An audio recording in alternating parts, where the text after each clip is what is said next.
무슨 일이든 설득하려면 한 가지 일만을 검토해서는 안 된다. 해결안이 얼마나 있을지 반드시 스스로 열거해서 그 가운데 한 가지를 고르는 자세가 바람직하다. 연락이란 조직에 속해 있는 사람에게 가장 중요한 일이다. 사람을 만나 이야기를 듣고 회의에서 전달해야 할 사항을 체크하고 그 외에 누군가에게 전달해야 할 정보를 접수한 즉시 이것은 누구와 누구에게 전달해야 하는지 번뜩 떠오르면 즉석에서 부지런히 정보가 필요한 상대에게 연락하는 생활 습관이 몸에 배어 있어야 한다. 부서 간의 갈등이란 요컨대 왜 진작 말해주지 않았어? 라는 식으로 타이밍이 가장 중요하다. 소니의 창업자 모리타 아키오시는 일이란 상대방을 편하게 만드는 것이다 라고 말했다. 자신의 담당 사항에 관련해서 반드시 동료의 협력을 얻으려면 상대의 입장에서 생각하고 일에 앞서 상담이나 연락을 부지런히 해야 한다. 어느 날 갑자기 자신의 형편대로 구한다면 협력을 아무도 거들떠보지 않는다. 과장이나 계장이 즉석에서 부지런히 연락을 취하는 버릇은 부하에게 전염되게 마련이다.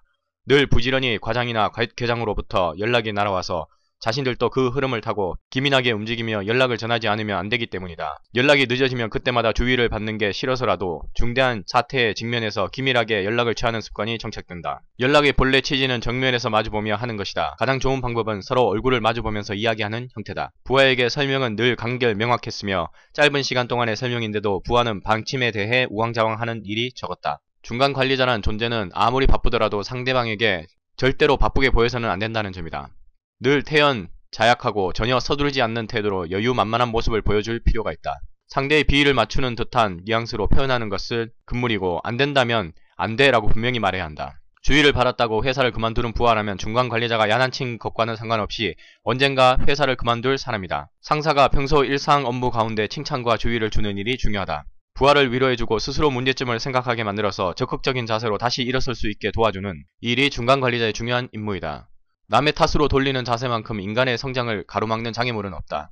부하에게 다양한 능력을 키울 수 있는 기회를 주는 일은 이러한 사태에서 부하를 지킬 수 있다는 점에서 대단히 중요한 의미를 갖는다. 상사는 부하에게 용무가 생기면 자신의 자리로 부르기보다는 직접 부하의 자리로 찾아가는 것이 일반적으로 올바른 자세라고 말할 수 있다. 일의 실정을 더욱 자세히 파악할 수 있는 방법은 직접 현장을 둘러보는 일이다. 자신의 눈과 귀로 직접 확인하는 것이야말로 가장 정확한 판단을 내릴 수 있고 비용도 들지 않으므로 일석이조의 방법이 아닐까. 보고서는 확인용에 지나지 않는다. 이것이 바로 중간관리자로서 갖춰야 할 올바른 자세이다. 실제 부하들과 어울려 같이 일을 하고 있다. 상사는 문제점에 대해 부하가 다양한 제안을 제시하도록 이끌어준다. 그리고 그 제안대로 실천하면 어느 정도 개선될지, 아울러 전원의 목표로서 어느 정도의 목표가 필요한지 검토한다. 이때 중간관리자는 절대 자신의 의견을 제시하면 안 된다. 부하와 공적인 자리를 떠나 개인적으로 접촉할 수 있는 자리를 자주 갖고 부하의 이야기에 차분히 귀를 기울여준다. 이때 아냐, 그 부분은 자네가 잘못했어 라는 식으로 부하의 귀를 꺾으면 안 된다. 상대의 입장이 되어 먼저 부하를 있는 그대로 이해한다. 특히 불완전 연수에 빠져있는 부하에게 접근하는 일이 우선이다. 사내의 그 누구보다 가장 열심히 일을 해야 한다는 사실이다. 아침에 가장 빨리 출근하고 가장 늦게 퇴근한다. 또한 머리 회전 속도는 부하들보다 2배 정도로 빨리 움직여야 부하에게 동기를 부여하는데 어려움을 겪지 않는다. 부하가 열의를 갖고 일하길 바란다면 먼저 중간관리자 스스로 정열적으로 일하는 모습을 보여주지 않으면 안 된다. 무슨 일이든 발벗고 나서는 자세, 태풍과 같이 부하들을 끌어들이는 기세가 필요하다. 지시를 받으면 반드시 그 의미를 파악한 후 추진하라. 반사작용으로 언제든지 자동적으로 반응할 수 있도록 교육시켜야 한다. 그만큼 주의를 주었는데 라며 화를 낸다고 달라지는 건 없다. 화를 낸다거나 혀를 차는 식으로 끝내버리는 방법은 더욱 안 좋다. 자신이 한 말을 지키지 않았다면 냉정히 수십 번이라도 되풀이해서 주의를 준다. 고쳐질 때까지 되풀이한다. 요컨대 교육의 승부는 끈기가 결정한다. 이렇게 하는 거지 그렇게 하면 안 돼 라는 식으로 부하를 가르친다. 상대가 신입사원이라면 교육이라는 차원으로 보면 되겠지만 부하가 어느 정도 이 일에 자신감을 갖게 된 경력사원이라면 이러한 가르침은 견디기 힘들다. 부하를 육성할 때 가장 좋은 요령은 목표는 알려주지만 방법을 가르쳐주지 않는다는 점이다. 부하를 육성할 때는 늘 어느 정도의 시행착오를 각오하고 이해하면서 가르쳐야 한다. 여러가지 상황을 경험해보고 스스로 터득하게 만든다. 혹은 그 과정에서 자신만의 독특한 방식을 만들어내도록 촉진해야 한다. 부하 육성이 능숙한 사람은 첫 번째 부하에게 업무를 확실히 전달하고 두 번째 방법은 가르쳐주지 않는다. 세 번째 부하가 질문을 하면 조언을 해준다. 자신감은 직접 생각하고 직접 해보지 않으면 절대로 얻을 수 없다. 단순히 알고 있는 상태와 자신감은 별개의 것이다.